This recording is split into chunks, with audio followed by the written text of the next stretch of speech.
Welcome to this week's episode of Startups for the Rest of Us. I'm your host, Rob Walling.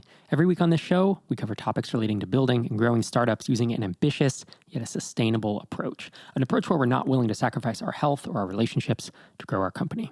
This week, I spoke with Will Schroeder. He's the founder of Startupscom, which you may have heard of. Startups.com has acquired a number of products that I'm familiar with. He acquired Clarity.com from Dan Martell. He acquired Zirtual from Maren Kate, whom I spoke with, about 12, 18 months ago, about the crashing and burning and then the acquisition of that. And Will and his team were the acquirers. Will's story is incredible. He started his first company. It was an agency at age 19 while he was at Ohio State. And he went on to exit that in 2003. After that, he started an incubator. And again, this is 2003, 2005 timeframe. It was called Verticon Ventures, and he called it an idea stage incubator for web startups, where he helped conceive and launch companies, including SwapElise.com and Unsubscribe.com. And he thinks venture capital is a poor use of capital, and he has liked being the second buyer of a lot of companies. So fascinating story. 2012, he starts Startups.com, which he calls the world's largest startup launch platform. They're based in Columbus, Ohio. And although they are 200 people strong, fully self-funded, 8 figures of revenue, Will still is involved doing UX, copy work. He said he's the CFO, the CEO, and he works on the products. So fascinating story from really, I would say, kind of a Renaissance man who just has this massive skill set and who's been doing this for 20-something years and just has a deep well of knowledge. So before we dive into our conversation, I want to remind you again of a MicroConf Remote, which is happening September 1st. It is a virtual event. If you head to microconfremote.com, you can get a ticket and reserve your spot. And it is not going to be the typical virtual summit that you are seeing online. Producer Xander and I have put a lot of thought into making this creative, and it's shaping up to be a great event. So I hope you will join us. That's microconfremote.com. And with that, let's dive into my conversation with Will Schroeder. Will Schroeder, thank you so much for joining me on the podcast today. Thanks for having me. So you started your first company at age 19 in college. It's kind of the story that we see in the films or we see, glorified, but you built it into a massive agency, $700 million in revenue. And then you exited in 2003. I don't want to spend too much time diving into that because, building an agency is not necessarily in line with what folks want to listen to here. But I'm curious, you sell your company and obviously walk away with, I'm going to just assume at that revenue level that you walked away with life-changing money in a big way. Did you know at that point that you wanted to start the next one? Or did you take a bunch of time off, give it thought, and kind of check out your options? I was already starting the next thing long before it sold. Wow. I mean, you got to figure, I was 27, so my career hadn't even started yet. And from my standpoint, life-changing for me was the first time I made over $100,000. And I'm not trying to discount, making more money. It's wonderful.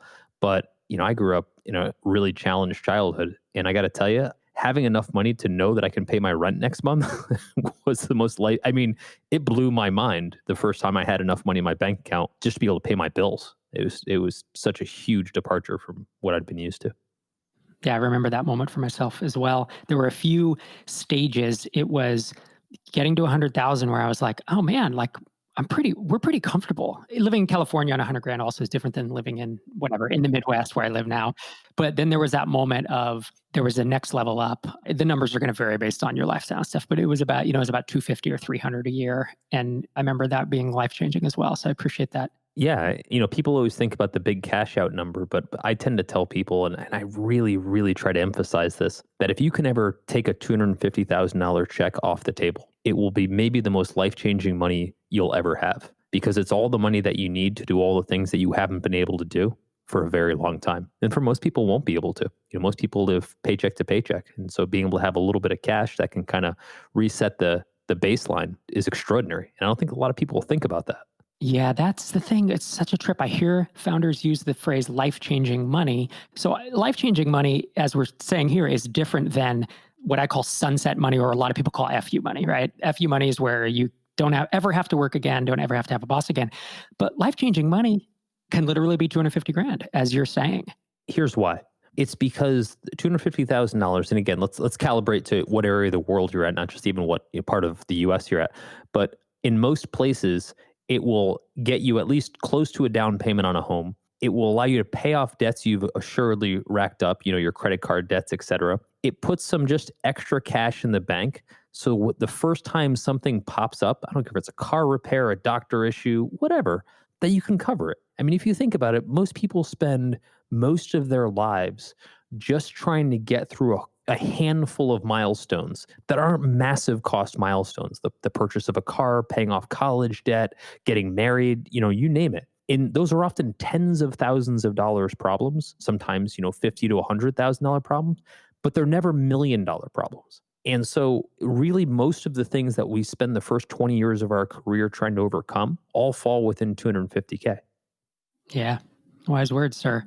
So you came off of this exit and you started an incubator, which is different than I think people use incubator and accelerator these days interchangeably, but back then it was more of folks heard of Idea Lab in Pasadena was the kind of prototypical one that I remember. Bill Gross started it, and it's where someone, in this case you, comes up with company ideas, with startup ideas, and then brings people in to build them and tries to launch a bunch of different ideas. Does that accurately describe what you were doing?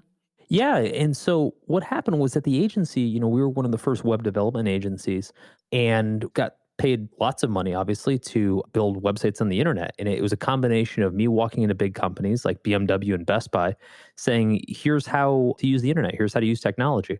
And after a while, I started thinking, I'm the one with the know-how to do this stuff, and I'm the one with the ideas that I'm pitching these clients. Why keep going to clients? Why not just build the stuff for myself and get my own output and take clients out of the mix altogether? And so I started working on building web properties, and it was right at the dawn of performance marketing. This is in the early 2000s. A lot of people, they came into their careers when this was all well established, whether it's SEO, PPC, affiliate marketing, et cetera. But right around the turn of the century, all of those things were just getting invented, ironically, from Bill Gross. If you recall, Bill Gross invented PPC.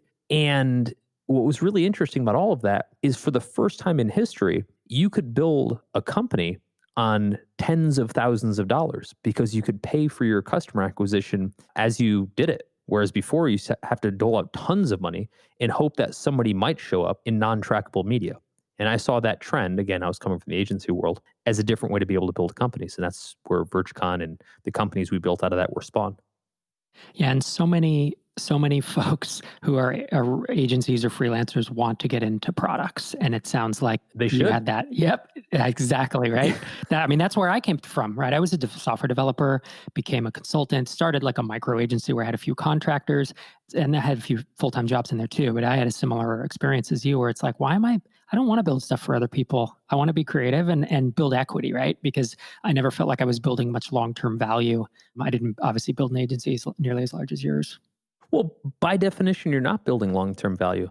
And what's really interesting about all of this is if all you're doing is charging for your time, you're going to always be on a treadmill because the time is the treadmill. And so at some point, you got to be charging for your output, not your time.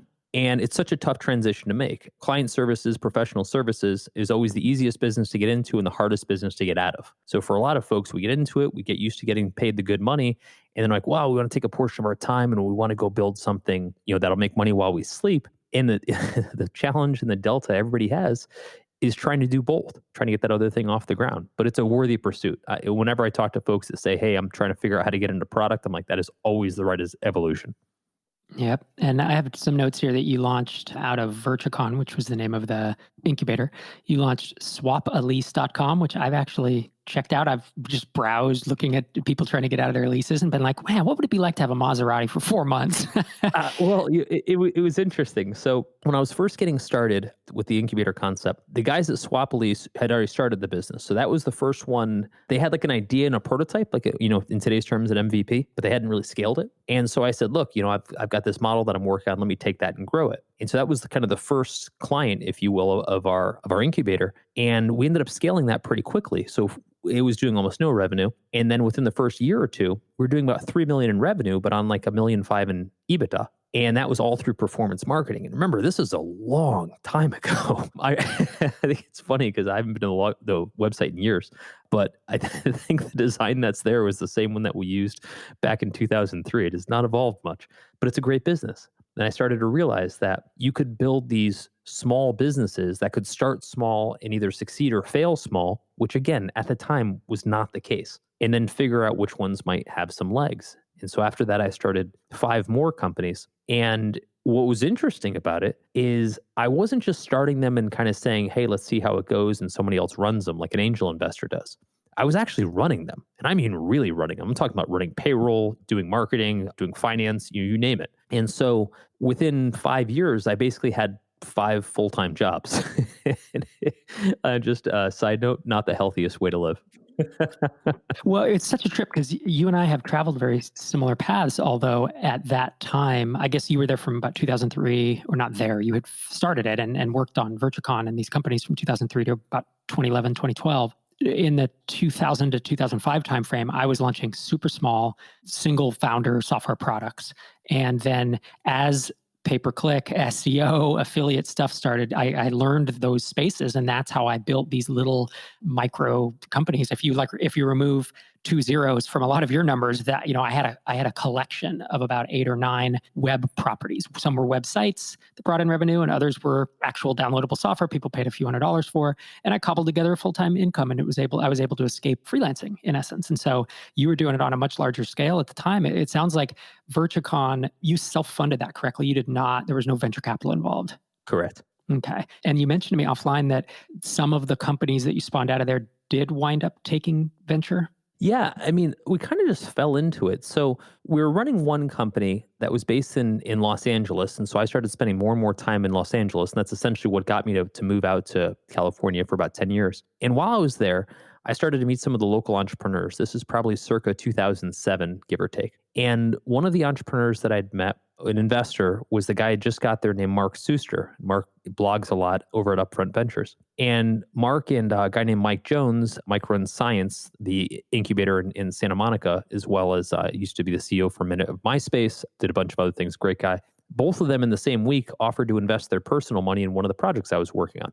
And I hadn't thought about taking on investors. It just never occurred to me. But then I thought about it and I said, hey, for every one of these companies, as they grow, they're just going to need exponentially more money. And every dollar that I invest in growing one of them is another dollar I can invest in starting another. So sure, I took very small amounts of money, but from quite a few people. And in all those connections, I started to meet lots of investors. And investors said, hey, what are you going to do next? What are you going to do next? And so it got really interesting. And the last company we did, a company called unsubscribe.com, we were able to raise money for that in about 24 hours. It was just kind of easy. Compare that to the pain and heartache that I went through of, constantly topping up the bank accounts for all these different companies. It's kind of hard to turn away. Even during a tough time, 2007, 2008, financial crisis, not exactly the easiest time to be raising money.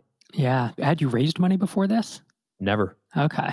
I was in Columbus, Ohio. At the time, we didn't have any money. Yep. Right? You did things the old-fashioned way. You just found revenue. Right. The landscape is so different today. Yeah, so different. So different. Now there's a $500 million fund in Columbus. And so I wouldn't say I had necessarily had a bad experience, but I can say this. I had a lot of experience because I had 3 venture-funded companies at that point that I was running all of them all at the same time. And so I just had this really unusual life experience where I was running 5 companies at exactly the same time. And so while one company was practically going bankrupt, the next company was getting an amazing term sheet. While one company was losing its biggest customer, the next company was winning its biggest customer. 5 different staffs, so very different dynamics with each. And I just got all this incredible experience. I also nearly killed myself, but it's a separate issue. And after a while, I started to spend a lot of time with a lot of founders, coaching them through the process, because people would say, hey, I understand you know a lot about starting companies. Can you help me understand funding or customer acquisition or whatever? And I realized that what I was particularly good at was teaching people how to build startups. And so I said, why don't I figure out how to do that for a living? And that's where Startupscom came from. Right. In 2012, you founded it as Startups.co, since you've obviously got the killer domain name Startups.com. That is so cool. Very expensive consonant, but yeah. Sure. That's a good way to put it, man. And so for folks who aren't familiar with Startups.com, how do you explain it? Like, what's the elevator pitch? Yeah. So we teach people how to get ideas out of their head and into a launch mode. And so the average person, they watch Shark Tank and they say, oh, I want to do something just like what that person said they want to do. And they go to start it and they realize they have no idea what they're doing. There's so many different types of advice out there. There's so many different tools out there. It's fairly confusing. And some of it's good, some of it's bad. But what I wanted to do was to create a simple place where people could get the education they needed, a community of people that could actually help them. We've got over 20,000 mentors at the ready, and the tools they need to get through the hard parts, like raising money or finding your first customer or putting your plan together, things like that. Nice. Yeah, we have a lot of overlap actually, because with MicroConf, we do a chunk of that, and then we do in-person events. There's a Venn diagram where we we have education and community and in-person events, but we don't have like actual software products. Versus you have actually built yourself up a nice little cachet of businesses. You first came on my radar, I believe, when you bought Clarity.fm, which I think it's now Clarity.com. You bought that from Dan Martell several years ago. And then folks who listen to this podcast will remember that Maren Kate was on a few months back talking about Zirtual, raising funding and growing that, and then unfortunately having an implode on her. And you also acquired that from her, as well as LaunchRock, Fundable, which is a crowdfunding platform, and BizPlan. When you first came up with the idea of Startupscom, or as you were building in the early days, were you just planning to do education and community? Or were you thinking from the start, no, I also want to buy other companies or build other products and bring them under the umbrella? I mean, that was the trick. If we want to help people through the startup process, through the launch process, where do you start and where do you end? Again, I'm sure you deal with this exactly in your own business. Do you just give education and then say, go figure it out from there? Do you just connect them with mentors and say, go figure it out from there? Do you just provide one dimension of the problem of the software, which is funding or customer acquisition, and say, figure it out from there? We realized that we just couldn't find a really logical start and stop point to help people at scale. And to give you a sense for it, there's 1.2 million companies on the platform. And so not everybody's going through the whole process sequentially either, right? Not everybody wants help the moment they have an idea. Just many people come to us and they've already got the idea. They're incorporated, they've got a team together, et cetera, and they're working on first customers. They're working on funding. Where we fit best, where we are kind of sweet spot is, right at the point where either you had the idea or you're just about to launch and just barely launched. We do some things post-launch, but generally that's where we fit best. Once you've launched, once you're in market, it kind of becomes a different path and it becomes highly segmented depending on what business you're in. But getting up to the launch point is pretty uniform. So we figured we want to cover every aspect of that part of the journey. And you've acquired these products and built quite a team. You're mentioning you have 200 people. You're still fully self-funded. Can you give folks an idea of the revenue you do in a year? Yeah, we don't get specific. We say it's 8 figures, so you can figure it's at least that. But we're debt-free and profitable. An interesting part of that, if you don't mind me kind of just jumping in as to why the debt-free and profitable thing is so important to us. Everybody understands the value, but I just want to unpack that just a little bit more. Debt-free and profitable was our goal. A lot of people talk about growth goals. They say we want to hit 1 million or want to hit 10 million or 100 million or whatever.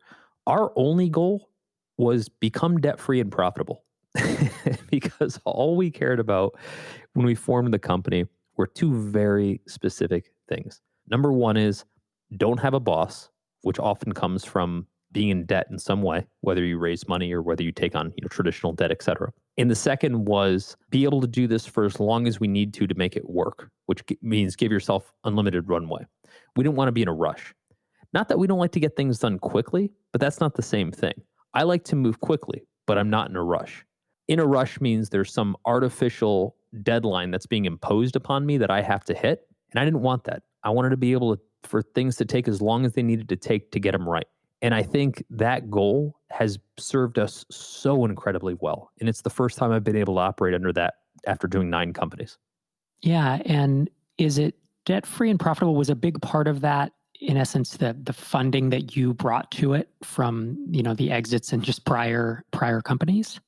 Not really. I mean, it didn't hurt, but people tend to think of it as there was just this big pot of cash that we used that we could just burn through without thinking about it. It's worth noting, I'm also our CFO. So the finances to me are incredibly important. And I said, let's make every single decision based on, will it get us to profitability faster? And so we did a lot of things that are non-traditional. In other words, when we were building the first parts of the business, we built a professional services business, the part that we said, let's try to get out of. And the professional services business was helping people write business plans or go through capital raising processes, et cetera. And we did that because that revenue would scale faster in order to get us to profitability so we could start to build a SaaS business faster. But not because that's what we wanted to get into per se. Like we like providing the service, but we did that as a means to an end. But there was lots of decisions based on, will this get us to profitability faster? And, you just mentioned that you are the CFO, and I'm assuming you're the CEO, and you said you write most all of the copy. You do UX work. I mean, that in a 200-person team, to have one person doing all those roles is highly unusual. You want to talk a little about that? Yeah, I also manage our social media. I have a lot of jobs. How many hours do you work in a week? Not that many. So I would probably say I'm available for about 50 hours a week. And I would say my core focus hours of where I get productive things done are about 3 hours a day. Fascinating. Well, I can go on forever about this, but to give you the TLDR version, what I learned early on is that I spent most of my career working 80 to 100-hour weeks for decades, and it had huge impacts on my health. But more importantly, I worked all those hours because I could, not because I should. And once I started to become more militant about my time, because I had kids, and now it was a one-for-one. Time I was at work, I wasn't with my kids, and I just wasn't really willing to make that trade-off. I realized that I just had to make the fishbowl of my time smaller. And lo and behold, I actually got more done. I'm a huge proponent of focusing more on output than hours, and I'm so thankful for it. You and I have a lot in common because the same thing happened to me. I worked a day job, then I came home at night and I would work 4, 5, 6, 7 hours. So I was working these not seven, but I would work 4 to 6 hours every night. My wife and I were married, but she knew that I was building something bigger than us. We both grew up pretty working class and just didn't have, our futures were just working jobs. And I was like, no, I think I can do something bigger than that. And once we had kids, I had had enough good fortune / hard work that, I did have businesses on my own, and I had already backed off there was a time where I was working 10, 12 hours a week for almost 10 months with no full-time income. It was just something, it was the 4-hour work week. I had read that in 2007 and I was like, that's my goal. And I achieved it it was about 2010. And I really enjoyed that time, but I got very bored. And I realized that I needed to challenge myself. And I've never gone back to working long hours after that. And it's a level of efficiency, I believe, effectiveness. And I don't know, it's wisdom, it's experience. There's something that comes with this. And I love the idea you've talked about of time boxing. My wife had our second child in 2010. That was, another change. Our first child, 2006, second one, 2010. And that was a big shift for me mentally. And it allows me to be, like you, more productive than probably I ever was in my 20s. Yeah, again, I think you touched on a couple interesting points. One is that if you have the experience, you can work a little bit less because you know what's around the corner, whereas you didn't before. I think another aspect of it is if you have the hours available, and I don't think we realize this when we're younger, you'll just use them, right? Because they don't cost you anything. Later on in life, as you get older and as your priorities change, there's real cost to it. For almost 20 years, I never went home during daylight. It didn't occur to me that you were allowed to. I just assumed when you go home, it's always, when you're in your car, it's always nighttime. When you leave and go in the parking lot, there's never another car there. That's 20 years, a long time to feel that way. And now I look back thinking I was an idiot. Like I should have looked at that as a massive failure on my time management and output. But instead I looked at it as a source of pride because I was, quote, working hard. And there's nothing wrong with working hard. But I got to tell you, anybody that's working 80 to 100 hours and says they can't work less, I would highly challenge that. Maybe it's possible. I'm not saying that there's one size that fits every schedule, but I got to tell you, as a guy who worked awfully hard for a long time, I look back now and realize I could have managed my time so much differently. And as you said, it takes a toll on your health and on your body. It does. It's not good. I'm curious on that note, I like to touch on with founders kind of high and low. Oftentimes we time box it, and I'll say because you've done so much, it would be hard to go through highs and lows of all of it. But I'm curious, what's been the hardest part of building Startupscom? It was right before it started. The epilogue to me starting all those companies and doing the incubator is I mentioned that it was taking a toll on me. In 2011, right around the time, 2012 specifically, though, that we'd started startups, we were getting married, my wife and I were having our first child, all these things were happening, all these life events. And I was 37 years old. And I always point out the age because I'm going to tell you, and there's somebody that's going to be listening to this, there is a freak anomaly about the age of 37. I can't tell you how many founders at the age of 37 specifically have hit this bizarre life-changing event. The life events are all different, but it's always at 37. I can't figure out why. Anyway, I'm sitting with my friends at lunch, and I just said to him, I said, boy, I don't feel right. I can't quite explain what it is, but I think I'm just going to head home after lunch. After lunch, I get back to the office, hop in my car, driving up the highway back to my house. I was actually lived pretty close. And I get on the phone with my wife, and I'm like, hey, I don't feel right. And just as I said that, my whole world goes black. Mind you, I'm in my car on the highway, right? My heart stopped just for a fraction of a second. But if your heart ever stops, it's kind of hard not to notice. And it was the scariest moment of my life because you're dead for a fraction of a second. And I fortunately didn't go off the road or anything. It was just a very brief but terrifying moment. And I didn't know what was happening. I just assumed I was having a heart attack. And so I was only a minute from my house. I ended up making it back to my house. Probably shouldn't have, but whatever. My friends come and get me, take me to the hospital. I'm in the ER. And they said, you had a massive anxiety attack. I said, I've never had anxiety in my life. Like, not according to your heart. And it turned out that for 20 years, running myself nonstop, pretending like all of the things that I was doing to myself didn't exist, doctor said, look, eventually your body's going to tell you enough is enough. And that your body just shut down on you. I didn't even see it coming. Now, in retrospect, I should have, right? And all the signs were there. Like I had as much stress as you could possibly have. But at that moment, that was one of those life moments where you just have to rethink everything. And at that point, I just stopped everything that I was doing. I mean, I did a hard stop and I said, look, everything I was involved with, I was just like, I can't do it, which is so out of the ordinary for me. And I spent what I thought was going to be a couple days, wound up being a couple months, just figuring out what I was going to do next. There's a long story about it that I won't get into, but that was one of the toughest parts of my life because I had no idea what to do next. I just knew that the pace I was running and the things that I was doing just couldn't work anymore. It's rare that you get that kind of binary stop switch, especially at a fairly young age. Yeah, it's both. I mean, it's obviously terrifying and must have been extremely, stressful, but it sounds like almost a blessing in disguise because it seems like you reoriented your life. Yeah. Yeah. A whole bunch of things, but a couple of the top ones that I think a lot of folks will appreciate. One of the things is you try to say, hey, if I'm going to focus all my time and energy on something, what's the biggest thing that I can do? And I found for myself that was a bad question because it's too ambitious. It's too hard to ever come up with that answer. So what I found was really helpful is I made a list of all the things that I don't ever want to do again, which wound up being the most life-changing thing that I ever did. I sat down and I said, look, I'm 37. I've been doing this for 20 years. I said, I'm not that old, but I'm not that young. I know enough to know what I don't want to do anymore. So I started to make a list. And I said, here are all the things that I'm just never going to do no matter what. Number one, I'm never going to work for somebody else in any capacity. And up until that time, I'd always been a founder. But I was like, depending on what you choose to do, you have bosses. You take on investors, you have bosses. You take on certain clients, in professional service work, you have bosses.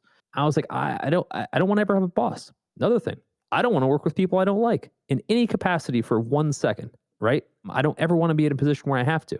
So no matter how good the deal is or good the opportunity is or this or that, I just don't ever want to go home, with my stomach turning, having to be forced to work with somebody. So I just stopped. And all the people I just didn't want to work with for whatever reason, I'm not that hard to get along with, by the way, I just didn't ever again. And the list goes on. I won't bore you with it. But the point is, I made a hard commitment to just avoiding the things that I never wanted to do. And lo and behold, my life became 100x better because it turns out doing the things you don't want to do is typically what people are trying to be successful for in the first place. It's shocking to me because I have a very similar list that I put together after I sold Drip. I've just pulled it up. It includes, I literally wrote this out. I don't want to experience have long-standing or ongoing stress that I can't escape. I never want to negotiate a raise again. I actually did that one after I quit a job. I never want to have to commute again. Never want to ask for permission to take a day off. Never want to only take 2 weeks of vacation a year. Never want to work with people I dislike. So that I've had a few of those, and the overlap is, it's crazy. But I think that they're also logical conclusions. I think we all hit a point in our life where it's enough is enough. And what I tell founders, particularly young founders, and it's not specific to them, but the earlier you can get started on this list, the better, is make that list first. And over time, you'll add to that list because some of the stuff that's on your list or my list is there because we've been around long enough to know why that one is so important. For example, when I was younger and somebody said, I don't want to work with people I don't like, I'm like, oh, I don't really have a choice. There's this client's going to pay our bills and yeah, they're a jerk, but I need it. I need the money. Or, hey, yeah, this investor is a blowhard, but I need his money. And so I'd be willing to compromise those. And maybe sometimes you just have to take it on the chin. But I think after a while, as you get further in your career, you start to understand the cost of those compromises. And by way of that, you start to truly understand the benefit of not compromising. So while I think for younger founders, maybe you don't quite see it yet, but I think if you put that idea in folks' head, they'll start to develop that over time and start to say, okay, I get it now. People are jerks and I don't want to work with them. Check. So I want to switch it up a little bit because I have this topic. You mentioned it offline and it resonated with something that I have written about and talked about before. And it's as I was coming up 2005 to 2010, say, I had previously, since I was a software developer, I built a lot of products and I would start them and it would take me months of nights and weekends because I was working a full-time job.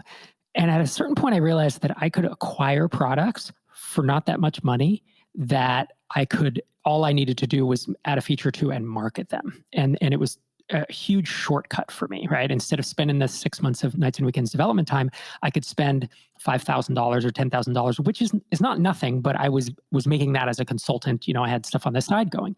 And I talked about how being the second buyer of something was super advantageous because oftentimes someone would either they'd spend their 500 hours building it. And I then I guess in that case, I was the first buyer. But in other instances, someone would acquire it, couldn't grow it, and then I'd be the second buyer. And I would I just wasn't paying that much money for these things that I had previously thought were really valuable. I was billing $150 an hour. So if I spent 400 hours, which is not an outrageous amount of time to build a full software product, right? Well, that's like 60 grand of my time that I could have literally been billing. So to me, that 400-hour product was worth, in my head, $60,000. Turns out I bought a product that took about 400 hours to build for less than $10,000. So to me, that was a deal, right? You mentioned that you have been the kind of the second funder or second buyer of some of these tools that were funded by venture capital. You want to talk through that, that thought process and how it's played out? Yeah, look, my thought process started when I was the company being funded by venture capital. And I thought to myself, the first year to 2 years of spend with a VC money is so wildly inefficient by definition because you're experimenting like crazy, right? So you have this massive amount of inefficiency between validating the idea, getting the right team, trying all these different marketing channels, figuring out what works, et cetera. So most of that gets pissed away, whether, no matter how good you are. I've been doing this a long time and I can't do it any more efficiently than you can. That said, I started to think about it as well. It's like, boy, whoever gets to show up second on this idea, just like you did, just like I did, doesn't have any of that cost. All of those things have been figured out. And remember, it's not just dollars, it's also time. So when we bought a product called Clarity.fm, which Dan, you mentioned Dan Martell had built, Dan raised millions of dollars from great investors. But more importantly, Dan, who's super smart, spent years and years and years trying every combination to see what worked and figured it out. He did all the customer acquisition, he did all the scaling, he tried all the pricing models, et cetera. And we were fortunate when we did the acquisition, Dan called us and asked if we were interested in it, to be able to say, cool, Dan's got it all figured out. We get to pick it up with all that stuff already done.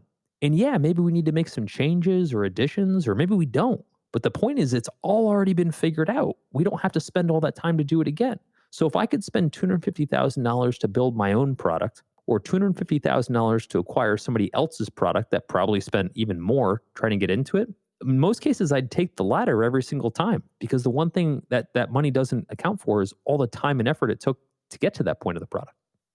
Awesome, Will. Well, thank you so much again for coming on the show. I feel like it's been a really insightful conversation. You obviously have tons of knowledge. I know we could talk for hours. If folks do want to hear you think through this kind of stuff on a weekly basis, they can head to it's the Startup Therapy podcast, where you and someone you work with at Startupscom, you guys chat through this kind of stuff. How long ago did you say you started? About a year? About a year ago, we just recorded episode 60. So we just sit and talk about stuff that we know is keeping founders up at night, and we walk through the issues detail by detail and show them how we get through them. Awesome. And obviously, if folks want to see what you're up to on a day-to-day basis, Startup.com, pretty easy to remember. Yeah. Thanks again, Will. Thanks for having me. Thanks again to Will for coming on the show today. If you haven't left a review for Startups for the Rest of Us, even if it's just a 5-star, click the 5 stars without having to type anything in. I'd really appreciate that in whatever podcatcher you use. And if you're not on our email list, you're missing out on 2 exclusive episodes that have never appeared in this podcast feed. The first one is about things you should know when you launch a SaaS app, and the second one is things you should know as you scale your SaaS app. And I recorded those solo, and again, they've never been released. And you get in your email, you get those episodes as well as the PDF guides that summarize them. Thanks for joining me this week. I'll be back in your earbuds next Tuesday morning.